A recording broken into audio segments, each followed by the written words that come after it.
네, 고난주간 금요일 그리스도 십자가 묵상 시작하겠습니다. 오늘은 그리스도 십자가에서 그리스도 십자가가 악을 정복했다는 내용을 좀 함께 나누려고 합니다. 골로새서 2장 15절에는 통치자들과 권세들을 무력화하여 드러내어 구경거리로 삼으시고 십자가로 그들을 이기셨느니라 하면서 십자가의 죽음이 단순한 죽음 이상의 승리를 보여준다, 이렇게 이야기를 하고 있습니다.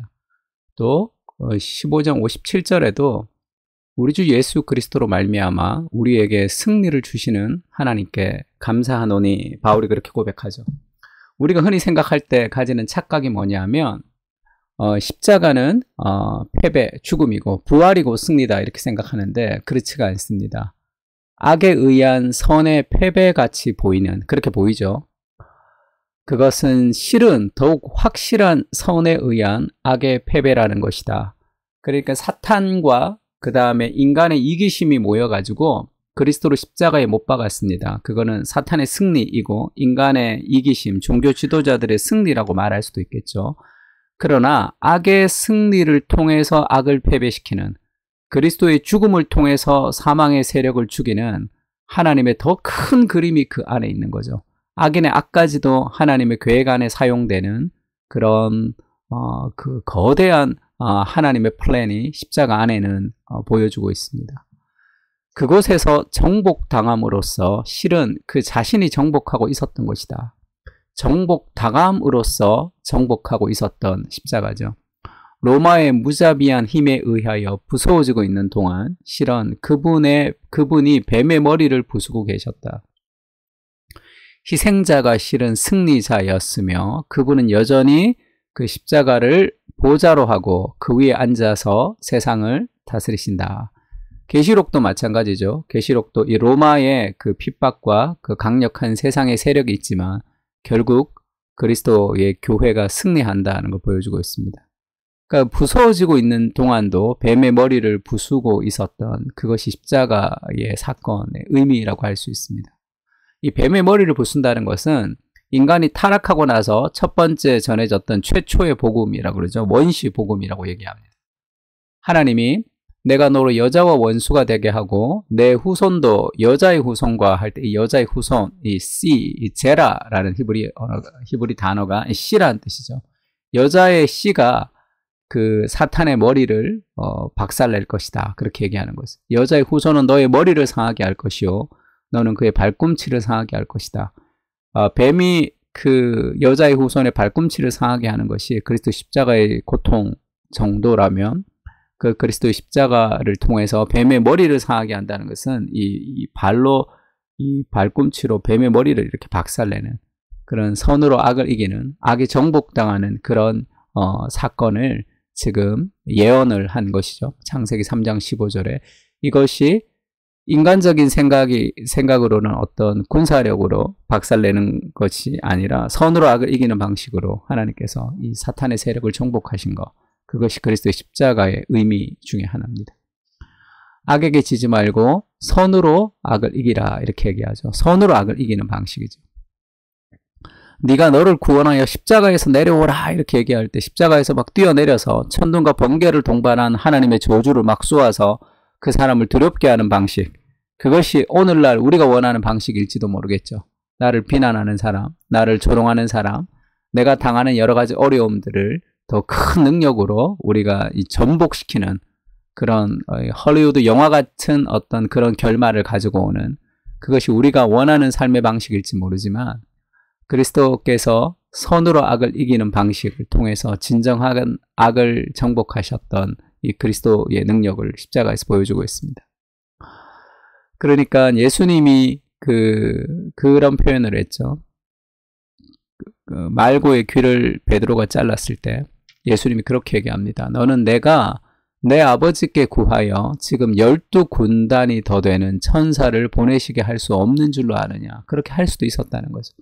군사적 메시아, 능력의 메시아, 그것을 예수님이 할 수도 있었지만 그것이 하나님의 방식이 아니었던 거죠.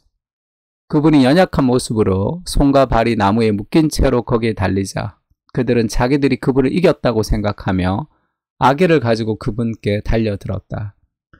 그러나 그분은 그들과 싸워 이기셨다. 이 십자가의 방식이 승리하는 방식이라는 것을 우리도 좀 배워야 되겠죠.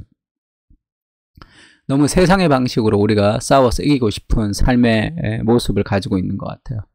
그래서 직장 생활도 우리가 더 능력 있게, 그리고 더 그 많은 일들을 통해서 우리가 더 높은 자리에 올라가서 우리가 그런 어떤 그 정상을 추구하는 모습을 우리가 보여주고 있는 건 아닌가.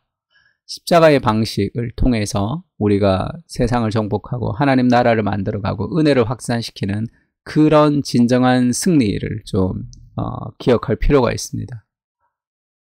그래서 그 눈을 뜨게 하여 어둠에서 빛으로 사탄의 권세에서 하나님께로 돌아오게 하고, 이것이 이제 사도 바울이 이제 그렇게 얘기했던 거죠. 그러니까 그 어둠의 권세에서 빛으로, 사탄의 권세에서 사람들을 하나님께 돌아오게 하는 거, 그것이 이제 우리의 어떤 비전인데, 교회도 마찬가지입니다. 존 스토트가 교회가 성령의 능력으로 십자가에 달리신 그리스도를 선포하고 사람들을 회개시키며 그리스도를 믿게 하는 사명을 수행함으로써 이 하나님 나라의 정복, 이 십자가의 정복은, 이 십자가의 승리는 오늘도 확장되어 간다는 거죠. 그리스도의 방식으로 승리하는 것을 통해서 지금도 이 악이 정복되면서 그리스도의 십자가의 승리로 우리가 퍼져가는 것. 그리스도의 십자가에 달리신 그리스도를 선포하고 우리가 그리스도의 십자가의 은혜를 따라 우리가 이 땅을 순종하며 살아갈 때 우리가 있는 그곳에 하나님의 통치가 임하는 하나님의 나라가 되기 위해서 힘을 써야 되는 거죠. 복음은 예수님의 죽으심과 부활을 모두 포함하죠. 복음이라는 것은 만약 예수님이 부활하지 않으셨다면 그분의 죽음으로 성취되는 것은 아무것도 없을 것이기 때문이다. 그러니까 죽음만으로는 의미가 없죠. 부활과 함께 연결되어 있습니다. 하지만 복음은 십자가를 강조하죠. 왜냐하면 승리가 성취된 곳이 바로 십자가였기 때문이다. 부활은 죄와 죽음으로부터 우리를 구원하는 것이 아니라 그것에 대한 확신을 우리에게 심어주는 것이다. 그러니까 십자가는 패배, 십자가는 눈물, 십자가는 죽음이고 부활이 곧 승리가 아니라 그리스도의 십자가에서 예수님이 승리하신 거예요. 부활이라는 것은 그 승리를 확증하는 겁니다. 부활로. 그리스도 십자가로 승리했다는 것을 확증하는 것이 부활이죠. 그래서 십자가가 승리가 성취된 곳이 바로 그리스도의 십자가죠. 십자가의 그리스도의 죽음으로 악이 정복됐습니다. 승리가 시작이 된 거죠. 그리스도의 부활은 그 승리, 그 그리스도의 승리를 확증해 주는 거죠. 우리에게 부활의 확신을 심어주는 겁니다. 그래서 우리가 예수 그리스도께서 승리하신 그 십자가, 그러니까 예수님이 승리하신 것과 내가 승리하는 것은 또 다르죠. 내가 그리스도의 승리를 받아서 누리려면 그리스도의 승리 안으로 들어가야 됩니다.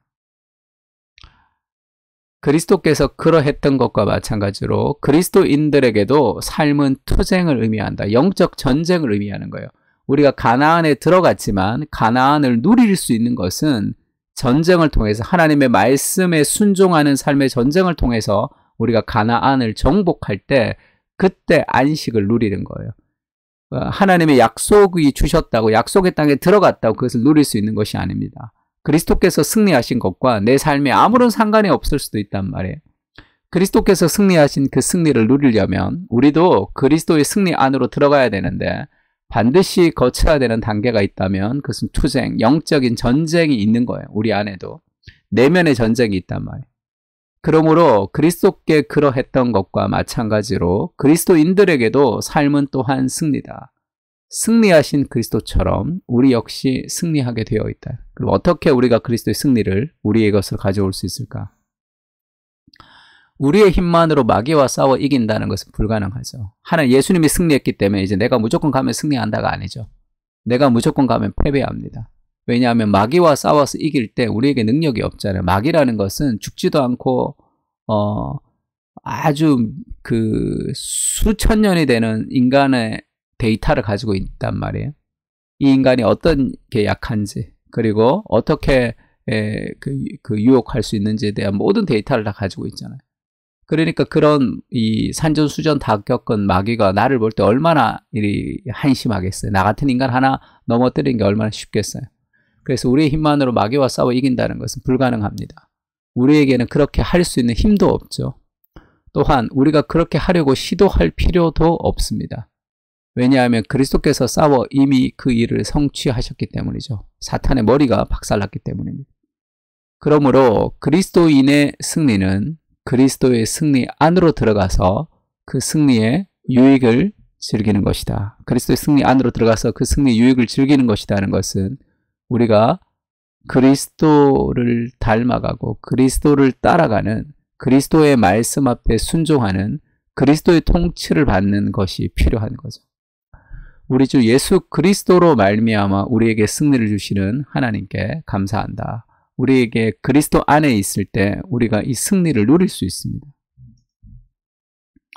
근데 이 승리는 단순한 승리가 아니라 그랬죠. 두 가지를 기억해야 되는데 요한 1서 5장 18절에는 하나님께로부터 난 자는 다 범죄하지 아니하는 줄 우리가 아노라. 하나님께로부터 나신 자가 그를 지키심에 악한 자가 그를 만지지도 못하느니라. 악한 자가 우리를 만지지도 못한다는 그런 삶의 확신과 안정감이 있어야 되지만 또한 베드로전서 5장 8절에는 근신하라 깨어라 너희 대적 마귀가 우는 사자처럼 두루 다니며 삼킬 자를 찾나니 나를 물어뜯으려고 우는 사자처럼 삼킬 자를 찾는 마귀의 공격이 있다는 것도 우리가 경계해야 된다는 거죠. 그러니까 이 두 가지가 어떻게 조화가 될 수 있습니까? 우리가 그를 만지지도 못한다 이렇게 얘기해 놓고 또 삼킬 자를 찾는다 얘기했던 이 균형을 맞춰야 되는 거죠. 예수님이 십자가에서 승리하셨지만 그것은 마귀를 무력하게 했지만 완전히 파괴한 것은 아니에요. 그냥 그것이 메마른 겁니다. 그들이 제거된 것이 아니에요. 없어진 것이 아니라 타도된 거예요. 그러니까 마귀가 머리가 잘린 거예요. 쉽게 얘기하면 머리가 잘랐지만 몸통이 지금 이제 예수님 다시 올 때까지 꿈틀꿈틀 한단 말이에요. 거기에 한 대 맞을 수 있다는 거예요. 마귀의 머리가 완전히 박살났기 때문에 꿈틀꿈틀 하는데 맞을 수 있지만 우리가 그리스도의 이름으로 우리가 그리스도의 순종과 우리가 그리스도를 따라갈 때 마귀는 벌벌 떨게 되어 있습니다. 예수님도 그렇게 얘기하죠. 너희가 환난을 당하나 담대하라. 예수 그리스도께서 세상을 이겼다. 그리스도가 이긴 그 세상, 그리스도가 이긴 승리를 그것을 내 것으로 삼아야 된다는 거죠. 그러면서 존 스토트가 지금 이미와 아직의 하나님 나라를 설명하고 있습니다. 그러니까 예수님이 이 땅에 오실 때 그걸 초림이라고 그러죠. 예수님이 이 땅에 오셨어요. 다시 예수님이 다시 오실 때 그걸 재림이라고 얘기합니다. 다시 오실 때. 그래서 지금 우리가 살아가는 세상은 예수님이 이 땅에 오셔서 하나님의 나라가 이미 시작이 됐지만 아직 완성되지 않는 그 중간 단계를 살아가고 있는 거죠. 그래서 노르만디 상륙 작전을 할 때 우리가 D-Day라고 그러죠. 그 Decision Day, 결전의 날이라고 그럽니다. D-Day. D-Day에서 그 노르망디 상륙 작전을 통해서 2차 세계대전에 거의 그 초토화를 했기 때문에 거기서 승기를 잡았죠. 거의. 그러나 이제 그 일본 왕이 그 사죄를 하고 항복을 선언했던 것은 빅토리데이, V-Day 시간이 조금 걸렸습니다. 그러니까 D-Day가 인천 상륙작전 비슷하다고 생각하면 돼요. 그렇게 완전히 이제 그 상륙작전을 통해서 무언가를 해결했죠. 그러나 아직 그들이 남아 있습니다. 그것이 시간이 걸리는 거죠. 완전히 타도되었지만 그들이 이제 제거되지는 않은 상태가 된 거죠. 그러니까 우리가 이미와 아직의 중간 단계에서 우리가 이제 균형을 누려야지 그리스도의 승리 안으로 들어가는데 이미 그리스도께서 승리하셨다라는 것에 너무 강조를 두면 우리가 안일하겠죠. 이미 승리했기 때문에 나가서 이제 노략물을 건지는 것으로 그냥 나아가게 되면 우리가 이 마귀의 공격 앞에 인간의 죄성 앞에 우리가 더 무너질 때가 있습니다. 그래서 기독교 승리주의라고 그러죠. 그렇게 이루어지지 않습니다. 예수님이 다시 오실 때만 완전하게 이루어질 거예요. 우리가 원하는 만큼 이루어지지 않습니다. 그러나 아직 예수님이 오지 않았다고 생각하면서 아무 일도 하지 않으면 좀 비관주의 같이 되겠죠. 그래서 이미 예수님께서 이루어 주셨지만 아직 완성되지 않는 이 하나님 나라의 균형을 이루는 거죠. 예수님이 승리하셨기 때문에 예수님이 승리하신 그 삶의 안정감과 하나님을 의지하는 마음을 가지고 우리가 살아가지만, 담대함을 가져야 되지만, 아직 이루어지지 않는 하나님 나라가 있음을 알고 우리 삶의 죄를 돌아보고 자신의 삶을 경계하는 그런 삶을 살아가야 되는 거죠. 그래서 악은 정복되었지만 아직 완전히 제거되지는 않은 상황에서 우리가 살아갑니다. 그러니까 늘 겸손히 우리가 하나님의 승리를 추구할 때 마지막 날에 임할 완전한 승리는 있지만, 우리가 이 땅에서는 그 마지막 날에 임할 완전한 승리만큼은 아니지만 그 마지막에서 오는 승리를 맛보고 조금 누리는 거죠. 완벽한 승리를 누리지는 않습니다. 그러나 그것을 맛보고 누리는 거죠. 그것을 팀 켈러가 그 일과 영성에서 그런 표현을 한 적이 있습니다. 하나님 나라를 우리가 완전하게 누리지는 못하지만 이 땅에서는 하나님 나라가 저기 있다라고 보여주는 우리가 화살표로서 우리가 살아가는 것이다. 완전한 승리를 우리가 누리지는 못하지만 우리의 이 승리를 누리는 것을 통해서 완전한 승리가 저기 있다는 것을 보여주는 화살표가 된다는 거죠. 그러면서 아담이 열심히 일해도 땅은 엉겅퀴와 가시덤불을 내겠지만 할 때, 우리가 아무리 열심히 일하고 아무리 믿음 안에서 순종해도 우리가 원하는 승리라는 것이 우리가 원하는 만큼의 승리가 이루어지지는 않겠죠. 땅은 엉겅퀴와 가시덤불을 내는 타락한 세상 속에 우리가 살고 있으니까. 그러나 너희가 먹을 것은 밭에 소산이니, 그런 표현이 있죠.